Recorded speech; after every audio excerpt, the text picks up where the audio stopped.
What's up, you guys? It's your girl Yeliz, and today I am back with another Q&A video for the month of March.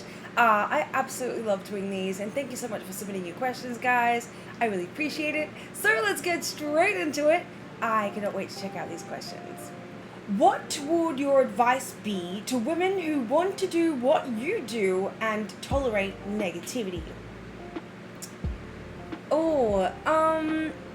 Look, I'm fortunate enough to not receive a lot of negativity at all, and it's because of how I've represented myself, I guess, throughout the years, and how I've carried myself and how I've treated my fans, and the interactions that I've had and the effort that I've made to get to where I am today. So my advice would be just to be genuine and not to string people along, or not to give anyone false hope.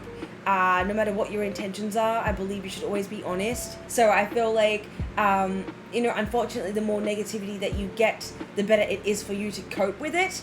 My advice would just be to take it as it comes, don't take it too serious, don't take it too personal, and to, just use it as a stepping stone of strength and to get better at dealing with different personalities, and to understand that everyone is not always going to be on your side or on your team, and that's okay. So my advice would be to just let people be who they want to be, and do not ignore people who show you who they are, because it's always the truth. The most annoying question I get asked is here in America, of course. Every time I speak, I always get questioned if my accent is real. I always get asked, hey, is that accent real, or are you just putting it on?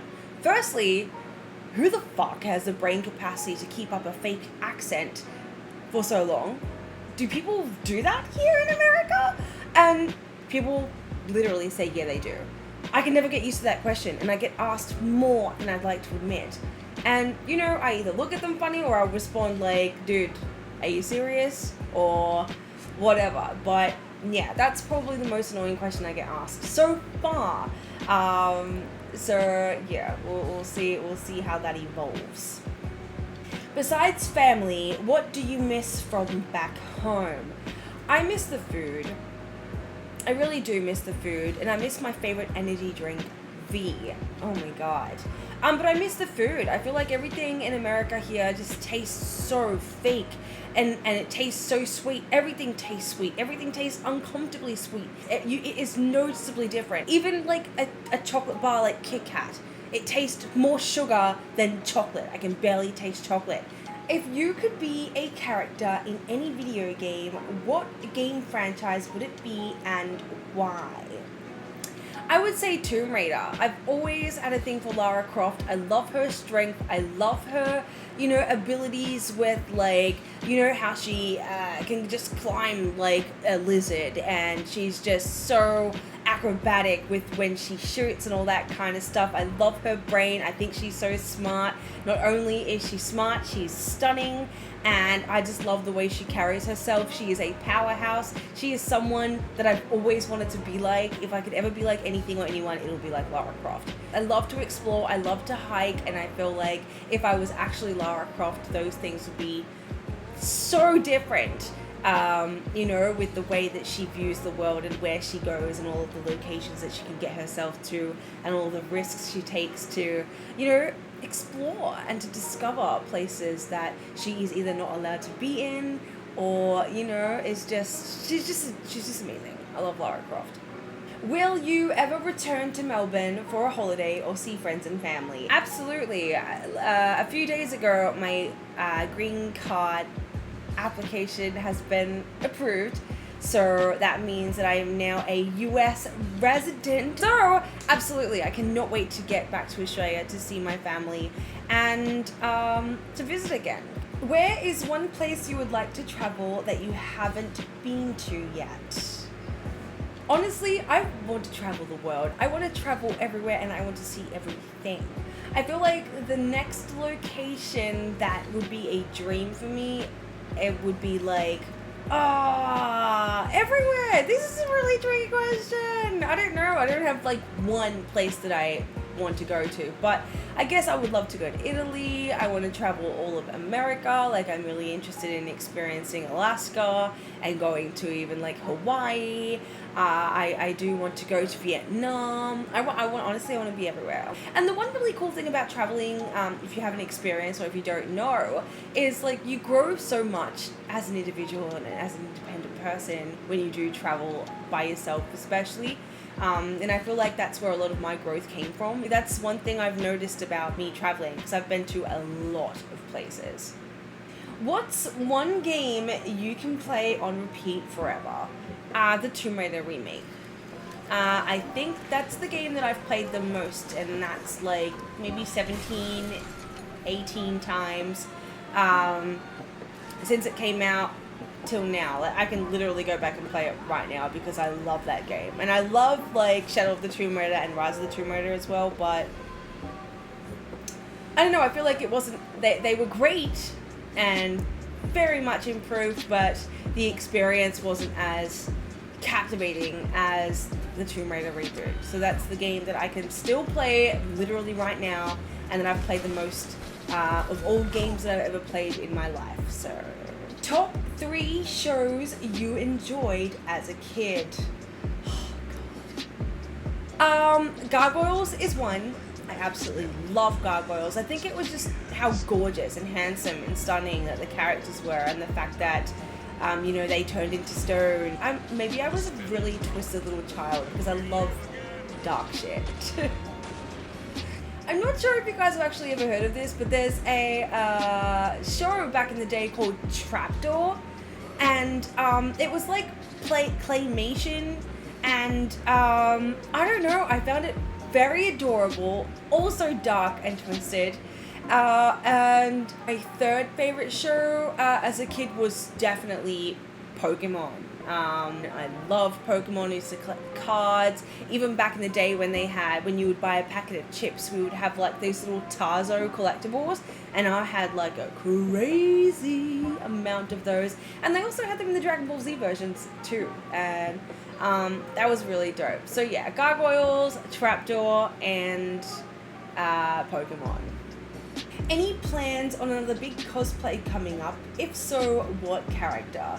Guys, it is so hard for me to figure out what costume to make because I love so many designs. Like, I was very keen on working on another Monster Hunter cosplay, but then I put that to the side because all of these new games are coming out, and Mortal Kombat has this power over me that as soon as Warner Brothers revealed that MK12 will be releasing this year, or will be announced this year, or is currently in development, it just deleted every possible plan, and all I am doing is impatiently and eagerly waiting for the reveal of Mortal Kombat 12 because I need to see what Scorpion looks like. And again, I just got my social security card now in America after 3 years, so my priorities have shifted dramatically. So I kind of have to like prioritize working. I have to get my driver's license, and I kind of have to build myself up from the ground all over again. So yes, so many plans, but I have to put that to the side just for a little bit. How do you maintain your hair? Now, I was advised from a lot of people and hairdressers and professionals that people who have curly hair shouldn't wash their hair every day. Even though I shower every day, I do not wash my hair every day. So how I maintain it is like, obviously when I'm washing my hair out in the shower, which is usually where I always wash it, I will like put my shampoo on and then get the conditioner, brush it in, and then let it sit there for a little bit. I wouldn't wash all of the conditioner out of my hair because I like it to stay in a little, and I let my hair air dry, and then this is like 3 days of not washing my hair, and it's still pretty cool. Like, I like that. Even though the curls aren't as strong, as you can see, it's a little flat. But when the curls want to curl, they curl. Do you like to draw/paint? I used to draw a lot, and now I'm an observational drawer. I have to see something in front of me, or I have to be inspired by an image and copy and paste, like copy it onto my sheet of paper. And not 100% of it. Like if I need the body shape of a dinosaur, for instance, and I like the face of another picture of a dinosaur, then I will kind of like combine them and mesh them up and draw it as big as I want on the sheet of paper that I have and all that kind of stuff. I used to be so good, but I feel like cosplay has taken over, and I never draw my designs when I make cosplay. I kind of just take inspiration from the original design and then I'll figure it out as I go. So I haven't really had time, or I don't really make time to draw anymore, but I was like a pro. Oh my god. Would you rather live in the universe of Elden Ring or God of War?